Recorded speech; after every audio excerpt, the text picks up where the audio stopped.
Go to her and ask no more questions, Watson. I shall join you within the hour. I'll keep your wits about you. The game's afoot. So says Sherlock Holmes in a tense moment from the case of the Amateur Mendicant Society. I'm Ben Wright, and welcome to two more new adventures of Sherlock Holmes. Let me quote from the opening paragraphs of the 5 Orange Pips, one of the original 60 Sherlock Holmes adventures. Dr. Watson writes, I find an account of the Amateur Mendicant Society, who held a luxurious club in the lower vault of a furniture warehouse. Now, although Dr. Watson never wrote the story, he did mention it in passing. It is this single sentence in the 5 Orange Pips that inspired Dennis Green and Anthony Boucher to bring to radio their version of this unwritten story. As a matter of fact, they wrote this story for radio more than once. The first version was done in 1944 and was completely different from the story you will be hearing shortly. There is no doubt that Dennis Green and Anthony Boucher were prolific writers, turning out a complete half-hour Sherlock Holmes adventure every week for 39 weeks. As professional as they were in their writing, they were no different than most people, and they always rushed at the last minute to reach their weekly deadline. Mary Green, the widow of Dennis Green, and Phyllis White, the widow of Anthony Boucher, have attested to this. It seems to be a natural human trait to leave things unfinished until the last possible moment. Anthony Boucher was a true scholar, an expert on Sherlock Holmes, and knew exactly how to create a finely tuned plot with interesting twists which would bring the weekly Sherlock Holmes adventure to a brilliant conclusion. And Dennis Green, born in England, was originally a fine actor as well as an excellent writer. He had an uncanny ability for writing the best dialogue to move the story forward. And when the two men first met, they hit it off perfectly. With Boucher's complete understanding of story structure and plotting, and with Green's excellent ability for dialogue, the two created new adventures for Sherlock Holmes and Dr. Watson that brought the listening audience back again and again, week after week. When you mix the fine craftsmanship with the added talents of two great actors, Basil Rathbone and Nigel Bruce, is it any wonder that the new adventures of Sherlock Holmes was one of the most popular radio shows of the 1940s? Here then, for your listening pleasure, is the case of the Amateur Mendicant Society. This episode from the life of Sherlock Holmes will be transmitted to our men and women overseas by shortwave and through the worldwide facilities of the Armed Forces Radio Service. Petri Wine brings you Basil Rathbone and Nigel Bruce in the new adventures of Sherlock Holmes.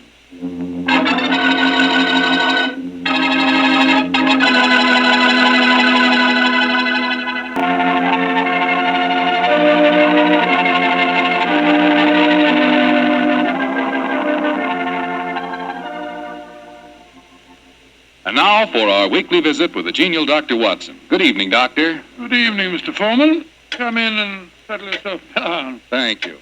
You're looking particularly comfortable tonight, Doctor. Feet up on the sofa and the puppies asleep on your lap. Yes, my boy. The three of us went for a long walk on the beach this afternoon. And Monty and Winnie had a running battle with the seagulls. In consequence, they've been fast asleep ever since we got home. Well, I hope you're not too tired, Doctor. I'm counting on a new Sherlock Holmes story, you know. No. I'm all ready for you, Mr. Foreman. In fact, I was going through my notes on the case just before you arrived. Well, last week you told us it concerned a strange society who held their meetings in an underground vault of a furniture warehouse. Yeah, that's right, my boy. Now, down, Winnie. Get down, Monty. No. The story really began one stormy November night in 1887. I was married at the time and living away from Baker Street. On this night in question, my wife had already gone to bed, and I was nodding in front of the fire over one of Clark Russell's fine sea stories. I'd had a very tiring day, I remember. It was about the hour that a man gives his first yawn and glances at the clock, when suddenly My front doorbell jangled discordantly. Oh, our servant Edna had gone up to bed, so I crossed to the window and opened it. It was very dark, but I could just see the outline of a figure standing on my doorstep. It looked like a woman. Suddenly, a cultivated voice called up to me. Is the doctor in? Yes, madam. I'm the doctor. Then please come at once. It's a matter of life and death. I have a carriage waiting. Gracious me. All right. I'll be down immediately. I closed the window, scribbled a note to my wife, grabbed my coat and hat and my bag, and a few minutes later I stepped out of the front door and closed it behind me. The carriage was standing at the curb, but I couldn't see any trace of the lady who'd called me. The only person in sight was an old and repulsive-looking beggar woman, dressed in rags and tatters. After a moment of bewilderment, I spoke. My good woman, did you see a lady leave here a moment ago? No, Doctor, she didn't leave. She's still waiting for you. Oh, forgive me, madam, but clothes of yours, I thought you were a beggar woman. There isn't any time to discuss that now. Please get in this carriage. But where's the driver? I'm going to drive. Please get in. Very well. It's only business. Are you sure that you can handle those horses, madam? Of course I can. Well, I wish you'd tell me the way you're driving, ma'am. Please don't ask me any more questions, Doctor. You'll find out soon enough.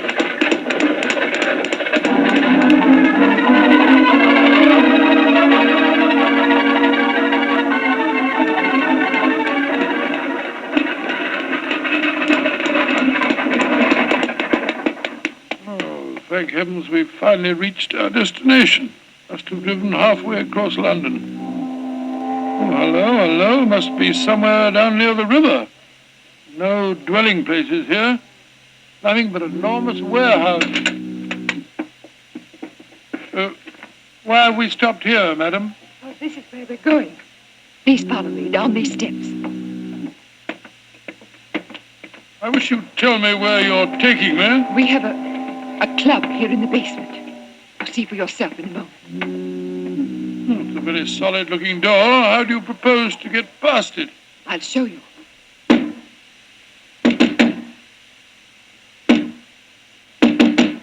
Lord, it must be a very secret club of yours, madam. It is, Doctor. Who knocks? Number 7. Give the password. To the lanterns. You may enter.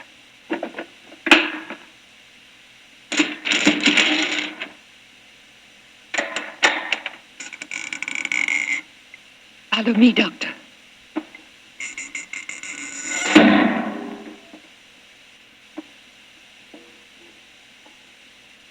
Madam, I do wish you'd tell me where you're taking me.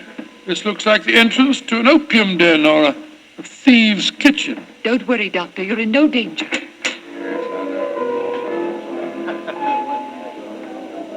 There. Does that look like a thieves' kitchen? Great Scott, I don't believe my eyes. A luxuriously furnished room. What a strange collection of people. Some look like beggars, others in full evening dress. Amazing. Number 7. Who is this man? He's a doctor. I went to fetch him. I thought I said there were to be no strangers inside. Now look here, my good man. I've been extremely patient, but my temper's beginning to wear a little thin. Either let me see your patient at once or show me out. My time's valuable and I don't propose to waste it. I'm sorry, Doctor. Where is Julian? He's in the back room. And if you know what's good for you, Doctor, whatever you call yourself, you'll forget everything you see in here. Stop threatening me, sir. I'm not in the least interested in your blasted club. Just take me to the patient.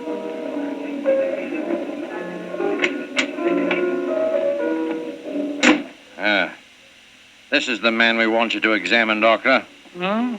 What happened? He fell down the stairs leading into the clubroom. Well, why'd you move him? We wanted him to be comfortable. It's the worst thing in the world you could have done. Never move a person with an injured skull. Is he going to be all right, Doctor? No, madam, I'm afraid he isn't. His neck's broken. He's dead. Huh? Julian, dead. You sure of that, Doctor? Of course I'm sure of it, my good man. I'm afraid you need an undertaker, not a doctor. We must tell the others. All right, quiet, everybody. Quiet. Quiet. Julian is dead. Julian dead? Oh, this is terrible. Who is this man? He's a doctor. Oh, better get him out of here at once. We don't want any strangers nosing about. That's right. Shouldn't have brought him here anyway. Now, just a minute. I assure you, ladies and gentlemen, I haven't the slightest desire to stay here one moment longer. If you direct me to the door again, madam, I'll try to find a cab myself in this godforsaken district and go home. Show him out and give him his money. Follow me, please. I'm delighted to. Do you mind if I don't drive you home, Doctor? Well, no, I should prefer it. My nerves aren't in the best of shape. You mustn't be angry with me, Doctor, please. Leaving again, number 7. No, but this gentleman is. Will you see if you can find a cab for him? Right. To whom shall I send in my bill, madam? Oh, here's a £5 note. That should cover your time and trouble, shouldn't it? No. It's far too much, madam. No, Doctor, it's late at night and it hasn't been a very pleasant case for you. Please take it. Oh, it's very kind of you, very generous indeed. But by the way, how did you happen to come to me in the first place? I was driving about looking for a doctor and a policeman directed me to your house. Oh, I see. I have found a cab for you. Thank you, my man, thank you. Oh, Doctor, may I come round in the morning for a death certificate? Of course, you remember my address? Yes, but I don't know your name. Watson, Dr. Watson. Dr. Watson? Not the Dr. Watson who's associated with Sherlock Holmes. Oh, right, madam, I'm flattered that you know of me. Good night, Doctor. And please forget about everything you've seen here tonight.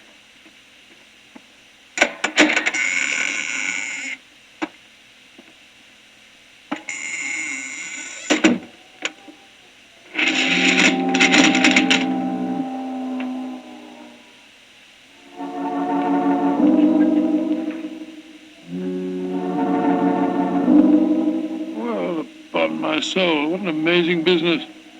Holmes will be interested to hear about this.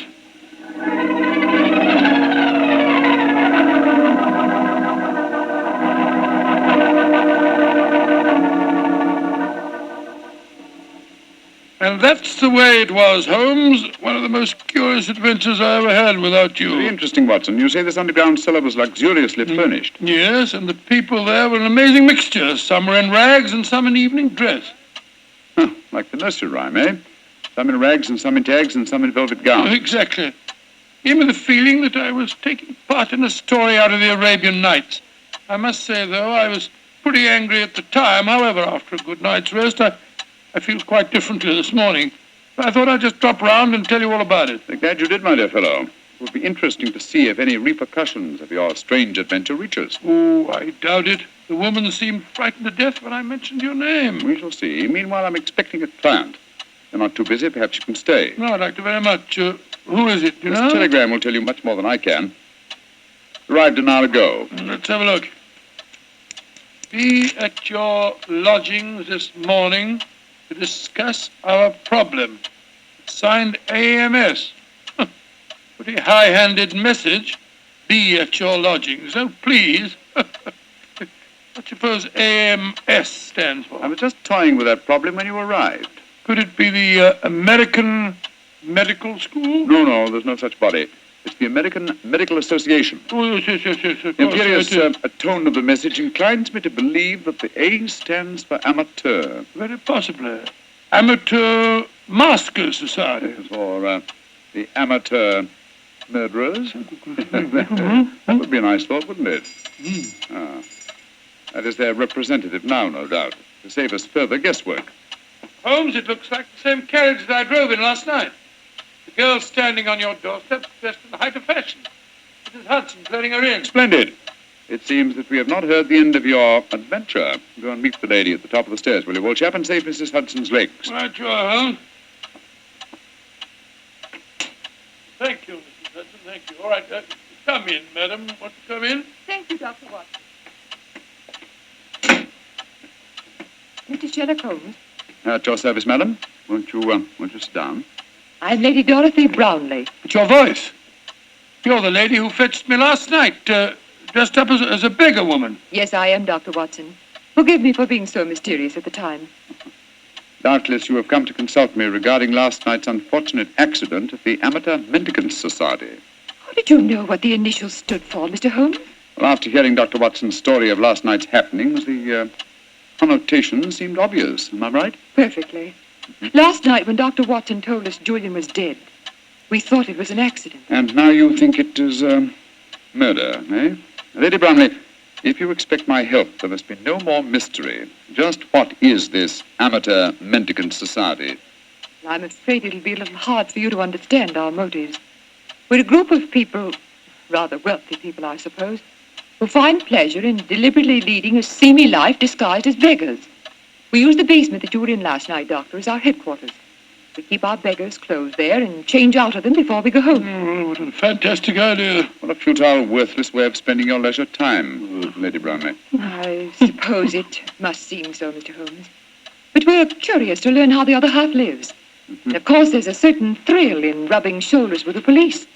At least we do some good. Indeed. I should be interested to learn how. All the money we make as beggars we give to charity. Oh, do you really?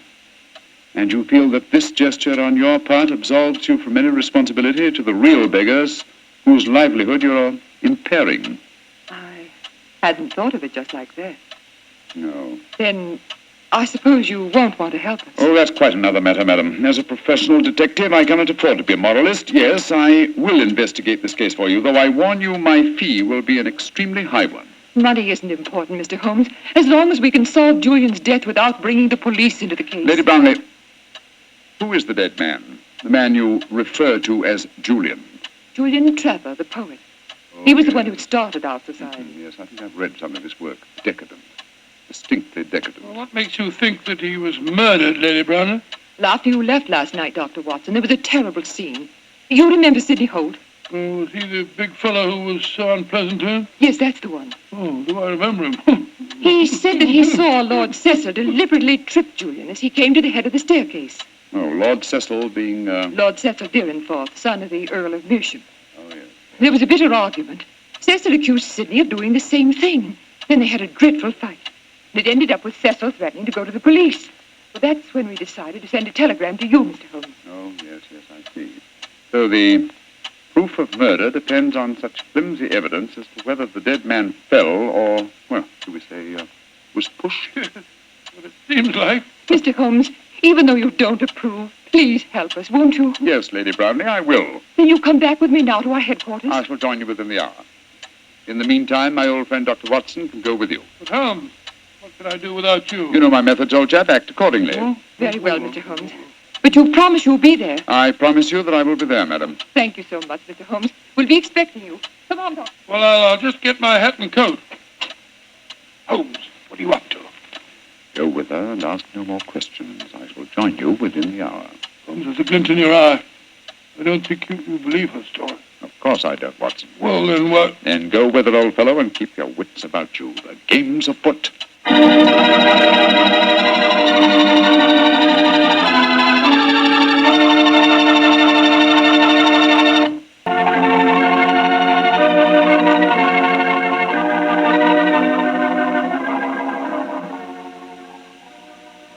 And now back to tonight's new Sherlock Holmes adventure. The Amateur Mendicant Society, a group of wealthy eccentrics who pose as beggars, have come to Sherlock Holmes and Dr. Watson with a problem. One of their members has apparently been murdered, and the famous pair have been asked to investigate the killing. As we rejoin our story, Dr. Watson, still awaiting the arrival of the great detective, is cross-questioning three of the members at the headquarters of this unusual society. I'm afraid that I don't find your stories very convincing. Oh, don't you now? Well, then suppose you stop asking questions until Sherlock Holmes gets here. He's the man we've engaged to settle this business, not you. We're paying for his services, not those of his assistant. Mr. Holmes asked me to conduct this preliminary investigation, my good man. I'm perfectly familiar with his methods, so keep a civil tongue in your head if you want us to continue with this case. I'm not answering any more questions till he gets here. Insufferable fellow. Lord Cecil, you say that you saw Holt deliberately trip the dead man as he came down the stairs last night. Yes, I did. Well, where were you standing, sir? At the head of the staircase. Holt was beside me, and as Julian came by, he deliberately... Excuse me, number 11, excuse me. What is it? There is a strange man just come in. He is dressed as you when you work. but I do not remember to have seen him here before. He speaks very rough. Did he give the correct signal? Yes, and the password. He must be a new member. I suppose we better see him. Bring him in. Oh, bad time for him to come here, confound it. This way, please. Tommy, what a nice place you got here. Yeah, quite a nice place. Certainly do yourselves proud, don't you? Who are you, and how did you get in here? I'll give the signal and the password just like Julian told me to. Are you a friend of Julian? Of course I am. He's coming to meet him here today. Who are you really? Are we all friends here? Yes, you can talk freely. Then permit me to introduce myself. I am Don Luis Jose Fernando de las Torres at your service. Why? Why do you want to join us? When Julian tell me about it, it tickled my, my funny bone. It is a so charming idea, aficionados of mendicancy. I suppose he's all right. Of course I'm all right. Now, where is Julian, please? He will vouch for me. He's in the other room. He had an accident. An accident? Not a bad one, I hope? A very bad one. Dr. Watson, you better take him in there and break the news to him. Very well. Follow me, sir. This is terrible. Please, tell me what happened, Doctor. I'm afraid you must prepare yourself for a shock, sir. Your friend is dead. Dead?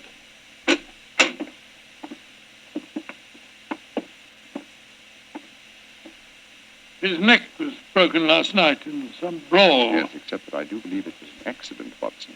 Holmes! Shh, quiet, old chap, quiet. But not quietly enough, Mr. Sherlock Holmes. Come on, come back to the others and let all take a look at you. Come on, get moving, both of you. This isn't a pop gun in my hands. Sorry, Holmes, I gave the whole thing away. It's all right, old chap. Oh, Cecil, Dorothy, Yes. come here. I want you to take a look at the great Sherlock Holmes. Walked into our trap just like any stupid policeman. I know why you had to dress up to do it, though, Mr. Holmes. We were waiting for you here anyway, you know. Oh, I was well aware of that, Mr. Holt. You see, I knew I was walking into a trap. How did you know that, Mr. Holmes? Lady Brownlee, the story you brought to us today was so obviously a false one. Just as there is no amateur mendicant society. Who are they, Holmes? Go ahead, Mr. Holmes, tell him. Let's see how much you really do know. Yes, go ahead. Why should I tell you what you already know? Go on, talk if you know what's good for you. Oh, you're so persuasive, aren't you, Mr. Holt? Very well. Undoubtedly, Julian Trevor's death last night was an accident. You fetched a doctor, Lady Brownlee, a very natural move, and later discovered that the doctor in question was the old friend of Sherlock Holmes. You were all afraid that I would become interested in your unusual society, and so you invented that very thin story about the accident being a murder. You wanted to lure me here so that I could be disposed of, and you could all continue your nefarious works without hindrance. Well, now aren't we clever? What is our nefarious work, may I ask? Your password gave me a clue to the lanterns. Cry of the French revolutionists. They strung the aristocrats up on the lampposts. Then again, the combination of curious costumes and a luxurious establishment in a low-class area posed another question. What political belief provides a common meeting ground for misguided aristocrats and dangerous commoners? And how did you answer that question? Oh, very simple, my dear sir. One word. Nihilism. Its doctrine of assassination and overthrow of government would find every chance of being put into practice by all of you at the forthcoming Jubilee celebrations to be held here in London. And also would account for your beggar's clothes. A beggar would have greater freedom of movement in a crowd than an ordinary person. You're a clever man, Mr. Holmes. Too bad you'll have to die. I'll get the rope. What are you going to do with him? Do? Give them a first-hand taste of nihilism, of course. They can't live. They know too much. Well, you can't possibly do this, you know. The police will track us here. By the time the police get here, you and your friend Holmes will be blown to kingdom come. Here's the rope, Sidney. Right. Hands together, Mr. Holmes. That's it. Oh, mind that bandaged wrist of mine, will you? It's confoundedly sore. Oh, isn't that a shame now? Is this any better? Tie up the doctor, Cecil, while I bind Holmes's legs. With pleasure. I can't go through with this. What do you mean, Dorothy? You can't go through with it. I just can't stand by and see two innocent men murdered. Don't be a fool, Dorothy. We can't let them live. They know too much. I don't care. If you go on with this, I'm going out for the police. You fool. Tie her up as well, Cecil. Leave me alone. Sit down there beside him. Go on. You're a devil, Sidney. Oh, shut up. Now, Mr. Holmes, I'm going to fetch a little invention. A little invention I'm sure you'll be interested in. Mr. Holmes, it's a pity you and your friend didn't learn to mind your own business. I'm afraid it's too late to teach an old dog new It's tricks. too late now, at any rate. quite comfortable, Dr. Watson? Don't you speak to me, sir. You're a filthy traitor to your country. Rubbish. Here we are. Example of Mikhail Petrov's mechanical genius. This bomb will blow the entire building sky high, and the three of you with it. Now, I wind the time clock so, and we'll set the fuse to go off in 5 minutes. It'll give us plenty of time to get away. So.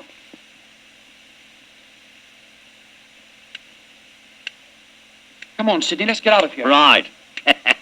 Charming picture. Three of you bound hand and foot sitting beside each other on the sofa. Well, ta-da, Dorothy. Think of our cause during the 5 minutes. And as for you, Mr. Holmes, and your friend, good riddance to bad rubbish.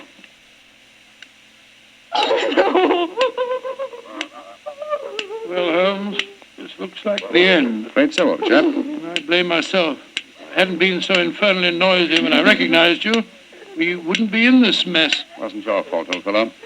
I think they suspected me anyway. Well, I must say, it seemed to me that you told them a great deal more than was necessary about your suspicions.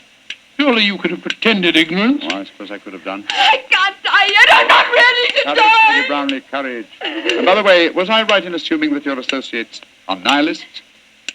Of course they are.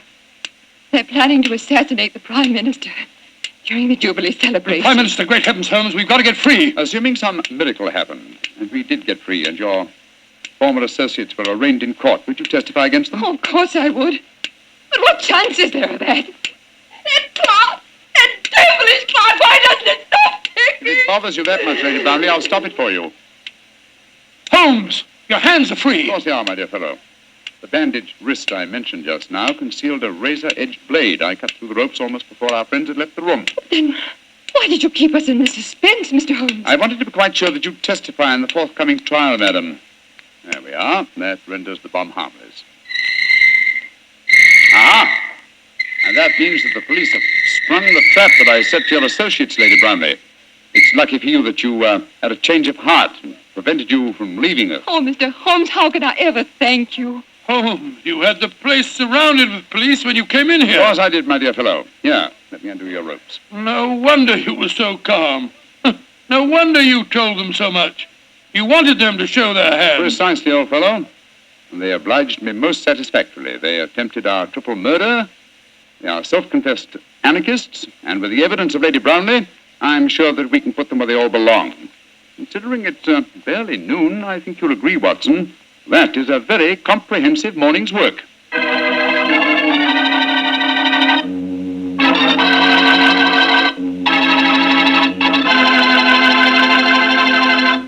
Doctor, tell the truth. Were you scared waiting for that time bomb to go off? Scared, my boy? I was so scared that to this day I can't stand being in the same room with a loud ticking clock. Each tick of the clock seems to speak to me. Seems to say, tick-tock, this is the end. Tick-tock, this is the end. The clock ever speak to you like that? Well, yes, Doctor. How did you know? Tonight's Sherlock Holmes adventure is written by Dennis Green and Anthony Boucher and is based on an incident in the Sir Arthur Conan Doyle story, The 5 Orange Pips. Mr. Rathbone appears through the courtesy of Metro-Goldwyn-Mayer and Mr. Bruce through the courtesy of Universal Pictures, where they are now starring in the Sherlock Holmes series.